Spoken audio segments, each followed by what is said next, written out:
Hello there, today I'm talking about social decaffeination, an expression that comes directly from Slavoj Žižek's online conferences, as well as his 2021 book, Heaven in Disorder. And there he describes briefly a new ideological landscape, a mood especially present in parts of the world that we now call the collective West. And by that I mean places like North America, Europe, and to a certain extent other countries closely allied to the US-dominated global economy, such as Japan, Australia, South Korea, and so on.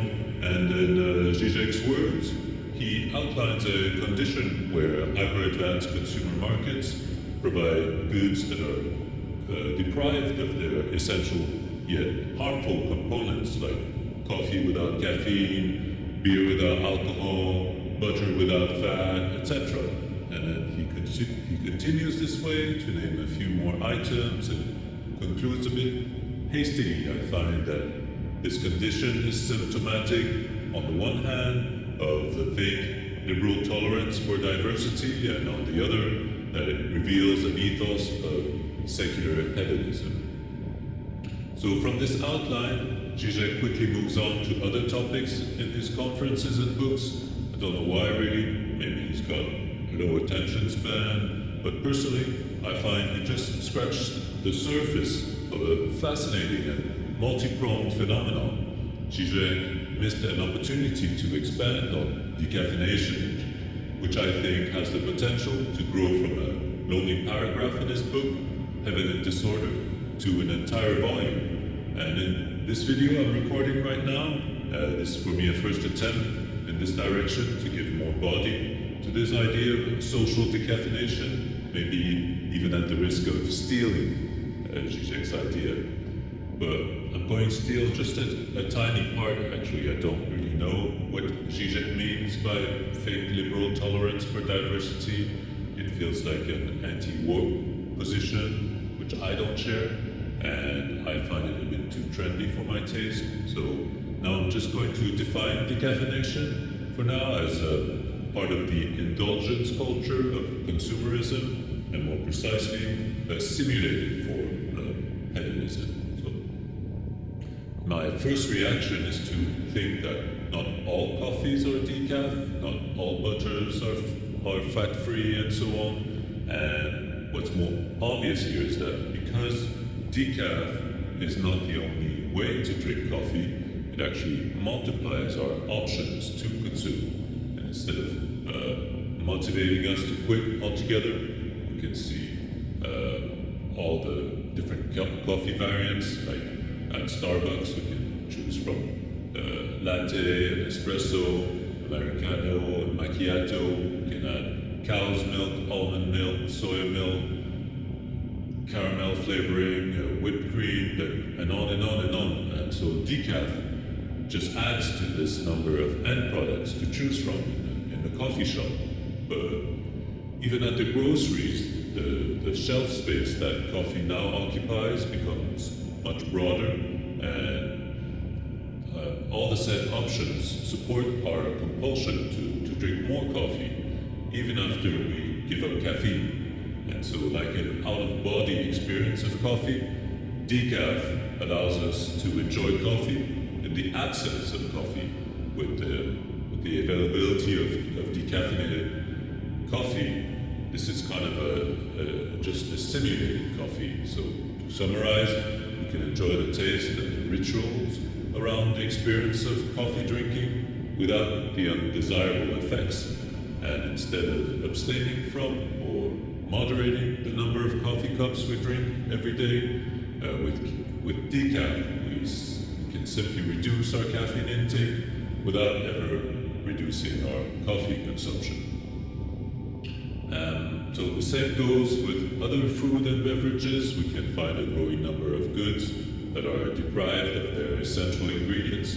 After coffee without caffeine, beer without alcohol, and butter without fat, we can discover milk without lactose, bread without gluten, burgers without meat, peanut butter without peanuts, sweeteners without sugar, and many more. And if you can think of any other decaffeinated items that you use on a regular basis? Just please let me know in the comments below. And so to extend this idea, we could also speak of genetically modified fruit and veg, which are often bigger, they're seedless, they're more resistant to bruises and other aesthetic features without necessarily being more nutritious. So again, the shelf life of these food items is now extended to include alternative forms in bio and organic versions.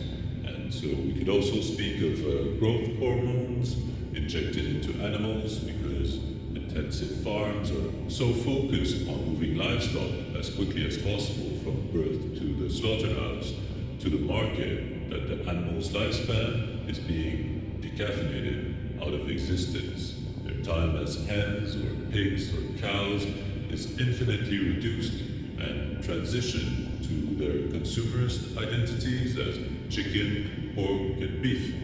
And inversely, at the pharmacy, instead of food without vital ingredients, we can find vital ingredients without the food they come from, like in vitamins and minerals in pill forms, and this provides us with some kind of hyper-caffeinated opposite.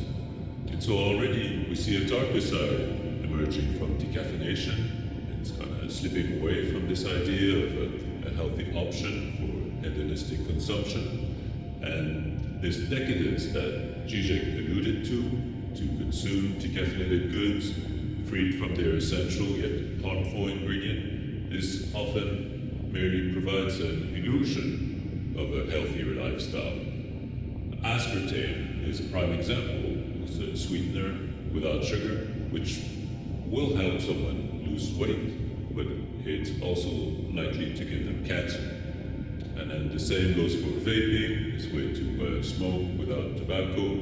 It may contain less or no nicotine. This is a dangerous component in tobacco, so it's got no nicotine, but regardless, you can find new heart and lung diseases that have been closely associated to vaping. And so, as you can see, this list is already getting long, and I'm far from exhausting the number of decaffeinated goods that are available.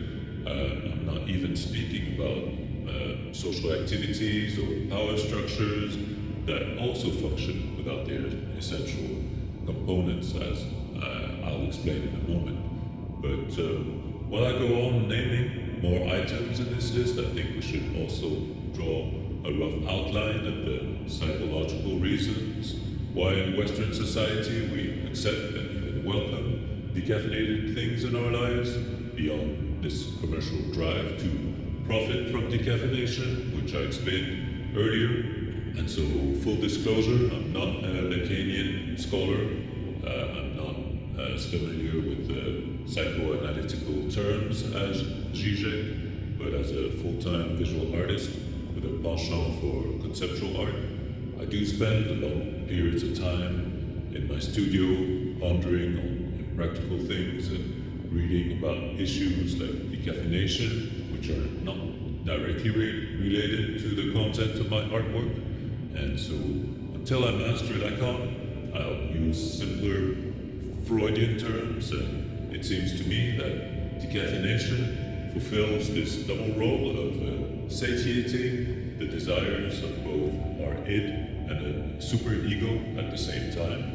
And so, correct me if I'm wrong, but I gather that the id is part of our mind, driven by the immediate gratification of cravings like hunger and sex, while the superego describes our overall set of norms and taboos that repress the id's actions to allow only socially acceptable behavior to be seen in public. And in decaffeination, I sense kind of a zero-sum game is going on, a compromise between the hedonistic impulse to consume the toxic objects of our desire and somewhat more Puritan social pressure to abstain from the same objects.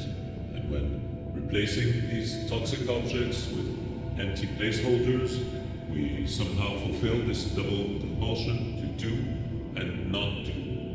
And so in concrete terms, when consuming decaffeinated stuff, we're not really breaking any promises to quit smoking or drinking or what have you.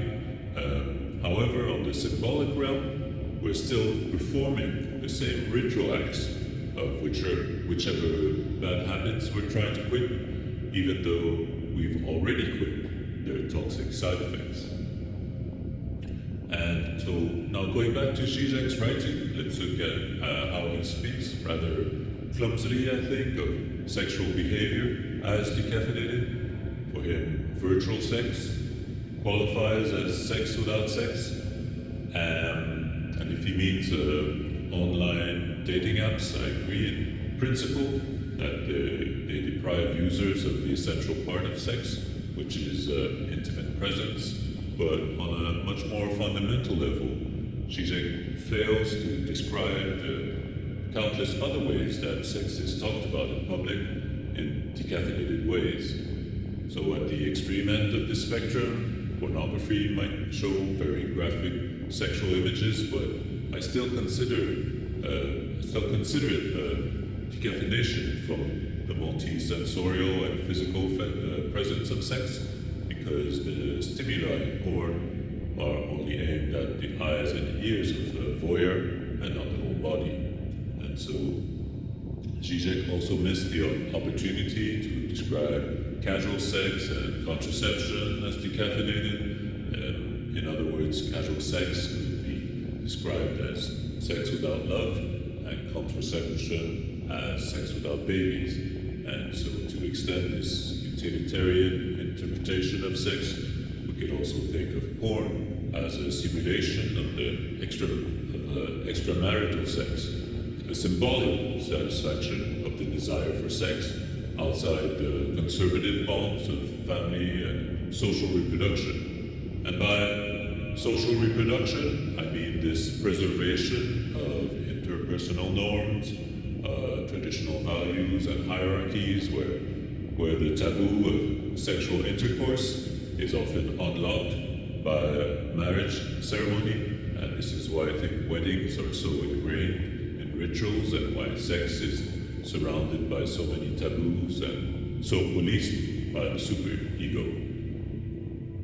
And so in more simple terms, I think casual sex, extramarital sex, as well as contraception, they're providing this decaffeinated pleasure to individuals without the strings attached of social ritual, commitments, or even offspring.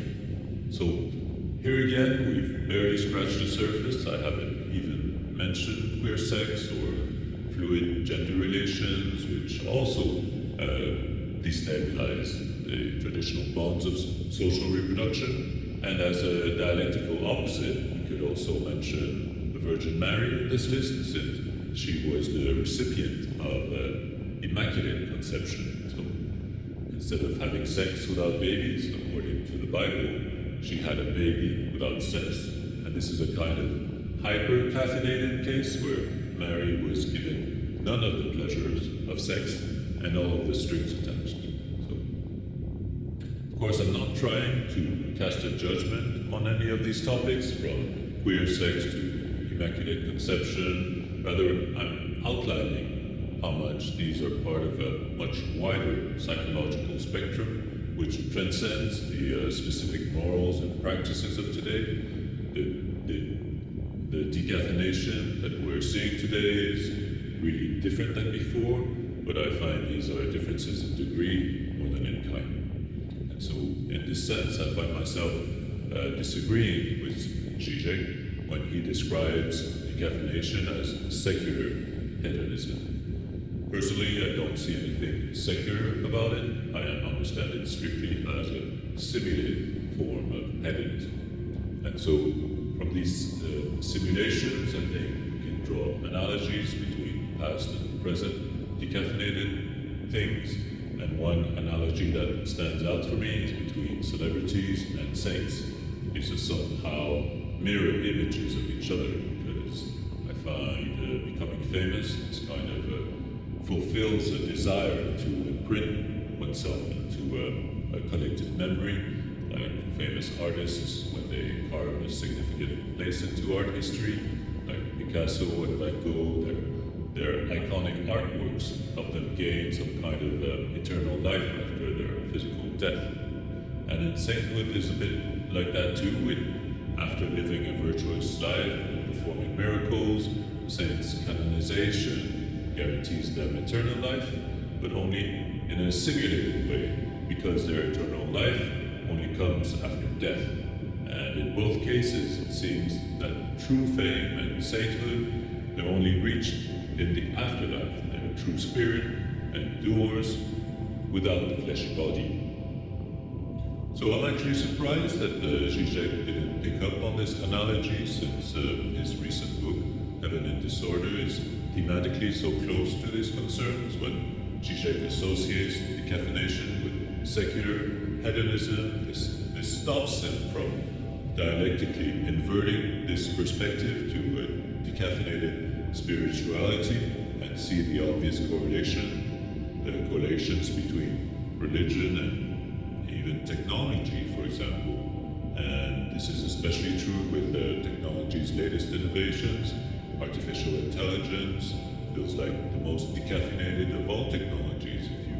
If you listen to the advocates of AI, they let us believe that their platforms create original texts and images out of thin air without any human assistance, and as a result, AIs will soon steal the jobs of human writers and artists.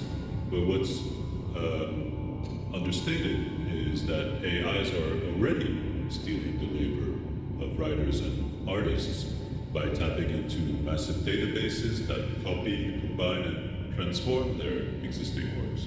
So in other words, AIs are merely simulating creativity, like a decaffeinated canvas, without the undesirable effort of using one's imagination. And then cloud technology also closely parallels the decaffeinated religion, since it's often idealized as digital systems without hardware. Like the Holy Spirit without a body, the ethereal iconography of cloud technology submits that digital files and online communications, they operate in an immaterial world without any material substrate, without consuming any electricity, and without harming the environment. But in fact, the enormity of mind elements needed for computer use and the web of connections for components like plastics and rare earths, this unveils the cloud and its peripheral devices as among the least immaterial and most polluting sectors. I mean, I know it's irrational, and I notice that most decaffeinated practices, they continue to be viewed as immaterial and eco-friendly, and recycling in particular is viewed as mass consumption without any pollution. And in the case of single-use packaging, plastics are progressively replaced by recyclable cardboard, bamboo, fungus, and other new packaging materials, but without really innovating by coming up with alternatives to recycling itself, which is always going to be a heavy burden on public services. And the same goes with cars without petrol. Electric vehicles fall in the same decaffeinated category, when claiming to reduce harmful gas emissions that combustion engines produce. They claim to free our driving pleasure from the inconvenience of pollution. So, at first glance, the freedom of movement that cars offer, this freedom is becoming non-toxic thanks to electric vehicles. But in fact, this decaffeination of EVs is recaffeinated elsewhere. While reducing air pollution, they increase ground pollution by the production of batteries, which cause as much, maybe more, environmental damage when mining for lithium, cobalt, nickel, and other materials. And so again, I won't name every single instance of decaffeination in industrial and technological sectors, but overall, when today's machines and technologies do most of the work for humans, I sense they also bring forth a world decaffeinated from any physical and intellectual stimuli, and surprisingly, I see rising new forms of simulated labor rising as a coping mechanism. And this is how I look at bodybuilding and jogging and all forms of workout. They maintain the presence of strong bodies long after the utilitarian value of physical labor is rendered obsolete. And in parallel to this, I look also at gaming in all its forms as the maintenance of strong minds when it's a utilitarian need, the need for humans to compute and problem solve. This also has become obsolete. And so now let's move on to the military complex. Decaffeination also here seems unavoidable when talking about war without casualties, like President Bush did during the 2003 war against Iraq, and now with the current decaffeinated war in Ukraine against Russia. The fighting continues on behalf of US interests while destroying Ukrainian lives instead of American ones. And so again, you see that going really fast from one category to the next, but in regards to wars, I have to say I'm not really trying to critique wars. I'm only adding it, like everything else, to my long list of decaffeinated items. But I will say this, that all these decaffeinated talking points in geopolitical arenas, they remind me of George Orwell's expression, doublespeak. It's kind of an inversion trick that you use in his novel, 1984, when naming the institutions of this fictional world, like the Ministry of Peace, which manages war, the Ministry of Truth, which handles disinformation, the Ministry of Plenty, which ensures scarcity. And this closely parallels the naming of real government agencies like the US Department of Defense, which instead seems so obviously in the business of military offense instead. So from food to sex, technology and war, I now turn to the topic of decaffeinated state leaders, firstly by highlighting that most of the remaining monarchs in the world now stand as sovereigns without ruling power. King Charles of Great Britain, for example, is apparently a king in name only because apart from printing his face on banknotes, he actually exercises little to no authority on the governance of his country. Mind you, the same is true about Western politicians. They also operate behind this decaffeinated facade as public figures without much power. They may pledge allegiance to left or right-wing ideologies, but again, this bears little to no difference to their government policy.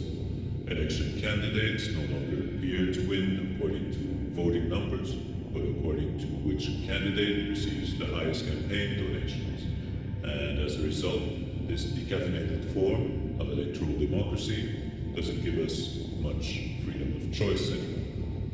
Meanwhile, during the Occupy Wall Street events of 2011, which protested against economic stagnation and corruption, this movement demonstrated clearly where the real centers of power actually reside.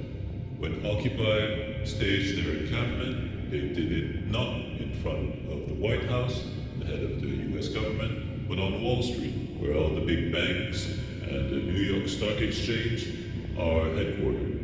By protesting there, Occupy Wall Street this way pinpointed the true source of today's global power in oligarchic money. And so the way that elections and wars and any other news are reported in broadcast media, this also indicates a decaffeinated level of information without investigation on the part of news anchors who seldom challenge the press memos they receive. The degree to which the news is emptied of its toxic substance is noticeable in the frequent use of euphemisms to describe events such as preemptive strike instead of unprovoked attack, extrajudicial killing instead of assassination, and enhanced interrogation instead of torture. These decaffeinated words used to report on shocking or violent acts they're emptied of their forceful content to the point, I find, of losing their accuracy to describe such events. And in the corporate world, Naomi Klein's book, No Logo, already in 1999, it pinpointed to the business model of decaffeinated companies without factories like Nike, and so how they focus more on advertising than on production. They employ just a handful of permanent staff in charge of branding, and they outsource all their manufacturing to sweatshops in the global south. And so Microsoft is also emblematic of this approach when looking at how much they rely on third-party contractors to do their software coding, game development, AI research, customer care, and other services.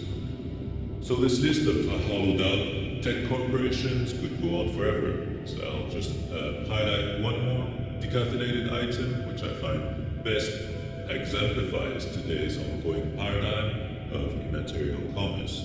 For me, the ebook is much more than a book without paper because it characterizes so plainly the huge profits of decaffeinated commodities. The ebook no longer needs to be printed in advance or kept in storerooms or physically delivered through postal services like digital music, streaming cinema, or any other digital file. The ebook is instantly duplicated. It occupies a tiny space on a hard drive in comparison to analog media, and its delivery merely relies on the broadband speed of the internet, and all this translates as cost savings to retailers. And so, at this point in the video, we're looking at bigger and bigger pictures of social decaffeination, and in our globally decaffeinated economy, we find that America has become the richest country by taking on the most debt. Having said that, it's no coincidence that the United States' GDP is predominantly based on the speculative sectors of finance, insurance, and real estate, which are not producing or selling new physical goods, but they're gambling on the changing value of existing goods. For example, during the 2008 crash, the housing bubble collapsed, but only in a symbolic way. None of the houses were destroyed, only their monetary value. So in other words, this decaffeinated version of capitalism is making and breaking markets without making or breaking any real stuff. And so to pursue this economic decaffeination to its logical conclusion, we should speak of fiat money, which is a currency detached from any material collateral. And again, this is the case for the US dollar, which has been the world's reserve currency since 1944, but in 1973 it decoupled from the gold standard and was no longer pegged to a constant value of $35 per ounce of gold. And unsurprisingly, since this switch to fiat currency, Western economies became much more volatile and subject to more inflation crises. So in the early 1980s, Western nations seemed even more decaffeinated when neoliberalism decoupled its citizens from so many social services, and this was most famously demonstrated by Margaret Thatcher and her statement that there is no society, only individuals. And this way, neoliberalism was instrumental in deregulating a whole bunch of corporate practices which enabled businesses to exploit workers and the environment to a greater extent. And so via tax breaks and other government incentives, Western firms gained unfair advantages over competitors in the global south and to then run them out of business, which eventually led to monopolies, and monopolies are like capitalism without competition. And so this is what we're seeing today with what is called big food, big pharma, big oil, big tech. And so all these decaffeinated moments in Western society, from food to sex, the economy, geopolitics, etc., they now beg the question, how is all this decaffeination expressed in cultural form? Can we also name any artworks that are deprived of their essential components? Yeah, of course we can. This is glaringly obvious that most artworks are decaffeinated in exchange value. And when the market performance of works of art, this progressively overcame aesthetics as the main measure of value. But aside from markets, art imitates life in other decaffeinated aspects. You can look at conceptual art. Since the 1960s, it was fashioned around works that put forward ideas more than central objects. For instance, John Baldessari's 1966 tableau entitled Pure Beauty relied on the use of descriptive words rather than figurative images to produce a decaffeinated word painting of beauty. And relational aesthetics in the 1990s also proposed a range of artistic gestures that emphasized social relations as art instead of fixed objects, like Rivkrit Tiravania's 1990 High Tide Happening. This consisted of cooking and serving food to gallery audience as the art itself. And then quite recently, after art without images or objects, we've witnessed the rise of NFTs, blockchain art, which operates strictly within the digital realm without a physical counterpart. So yes, there are plenty of art forms circulating today without their so-called essential properties. And a bit further, in entertainment circles, we can also find decaffeination, like in reality TV, which is more or less telling a story without a script, by just filming ordinary people in extraordinary situations. And in the music industry, we can notice the rise of the DJ, which is kind of like a decaffeinated pop band who's playing recorded media instead of live instrument. And in Japan, we're familiar already with karaoke, which literally means empty orchestra. So people gather in booths to sing to music that is played without a DJ or any other musician in the room. And so again, it's not here. There are still plenty of leftover examples in art and entertainment to add to this decaffeinated list. But I want to move into decaffeinated politics and dissent now. Can we think of versions of civil disobedience that might be also emptied of their dangerous components? And to answer this question, I'll just go back quickly to the cultural forms that we just talked about and argue that artworks containing a political message might never reach an audience because art galleries and similar institutions are acting as gatekeepers. And on a similar level, the dissemination of grievances articulated by a protest, this dissemination often depends on the willingness of social media and other platforms to broadcast their message, which isn't always guaranteed. And likewise, if protesters organize in very narrow enclaves, they risk diluting their power to reach a critical mass of viewers. And so you might see civil rights protesters over here, LGBT freedom marches over there, abortion rights, housing, free education, and healthcare rallies here and there and elsewhere. But under those conditions of dissent without union, and more generally, when everyone is protesting against a precarious life without uniting under a common class consciousness, this is unlikely to lead to systemic change. And so, to bring back Žižek in this conversation, I want to talk about his 1989 book entitled The Sublime Object of Ideology, because he summons here a great point on the topic of social control.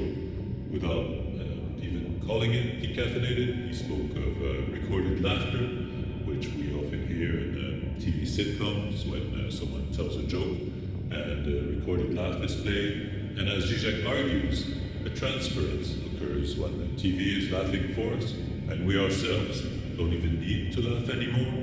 But if comedy evolves without our own laughter, the audience's ability to react to stimuli is taken out of the equation, and if every story of tragedy, anger, sadness, and other emotions, if we are passively told when and how to react, and I think we're living a decaffeinated life, a life without any agency over our emotions.